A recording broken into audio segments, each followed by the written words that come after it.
खुद को कमजोर मत समझो। नवगांव के एक कोने में छोटा सा घर था। वहां रहते थे मदन लोहार, उसकी पत्नी सीता और 8 साल की बेटी मीरा। मदन दिन रात लोहे पर काम करता, लेकिन कमाई इतनी थी कि महीना मुश्किल से कटता। गांव के कुछ लोग, खासकर दुकानदार भानु और गांव के मुखिया, अक्सर उसके हालात पर हंसते रहते। मदन के मेहनत करने के बावजूद कभी किस्मत साथ नहीं देती और घर की चिंता हमेशा सिर पर मंडराती रहती। मीरा की मासूम आंखों में अक्सर भूख का डर दिखता और सीता चुपचाप दुआ करती रहती। मदन, कुछ उपाय करो, अब तो हालत और बिगड़ गई है। सीता कभी कभी धीमे स्वर में कहती, पर मदन हमेशा मुस्कुराते हुए कहता, चिंता मत करो, सब ठीक होगा। हम हार नहीं मानेंगे। खुद को कमजोर मत समझो। एक दिन मदन जंगल के पास लोहे के काम के लिए लकड़ी लेने गया। वहां उसने देखा कि एक घायल हिरनी पेड़ के नीचे तड़प रही है। उसका पैर फटा हुआ था और आंखों में दर्द साफ दिखाई दे रहा था।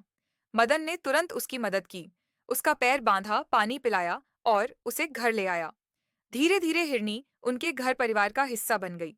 मीरा उसे अपनी बहन की तरह पालने लगी और हिरनी भी परिवार की रक्षा करती। कुछ महीनों बाद गांव में खबर फैल गई कि पास के कस्बे के अमीर व्यापारी की पत्नी बीमार है। डॉक्टरों ने भी कहा कि उसकी बीमारी का इलाज दुर्लभ नीले पंख से ही संभव है, जो केवल एक मायावी हिरनी के पास होता है। व्यापारी गांव आया और पता चला कि मदन के पास वही हिरनी है। उसने जोर जबरदस्ती हिरनी मांगने की कोशिश की। मदन ने कहा, यह मेरी बेटी की तरह है, मैं इसे नहीं बेच सकता। व्यापारी क्रोधित हुआ, धमकी देने लगा और गांव वालों ने भी कहा, बेच दो, तुम्हारी गरीबी दूर हो जाएगी। पर मदन ने ठान लिया कि हिरनी उसकी प्यारी है और वह इसे किसी कीमत पर नहीं बेचेगा। रात को मीरा रोकर बोली, पिताजी, अब हम क्या करेंगे? हमारी मदद कौन करेगा? मदन ने उसे गले लगाया और कहा, हम अपने होते हैं मीरा, मैं खुद को कमजोर नहीं समझता। अगर हम ईमानदार रहेंगे और मेहनत करेंगे तो किस्मत खुद बदल जाएगी। अगली सुबह व्यापारी ने नया तरीका अपनाया।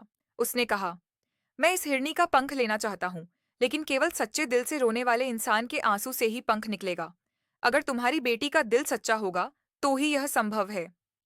मीरा ने आंखें बंद कर प्रार्थना की, अपने पिता और हिरनी की भलाई के लिए। जैसे ही उसके आंसू पंख पर गिरे, हिरनी ने अपने कानों से चमकता हुआ नीला पंख दे दिया। व्यापारी की पत्नी को वह पंख पहुंचाया गया और उसकी तबीयत तुरंत ठीक हो गई। व्यापारी की आंखों में शर्म और आभार था। उसने मदन की ईमानदारी और साहस को देखकर अपने सारे नुकसान माफ किए और गांव में मदन के लिए नई भट्टी और सम्मान की व्यवस्था की। धीरे धीरे मदन का नाम गांव में सम्मान बन गया।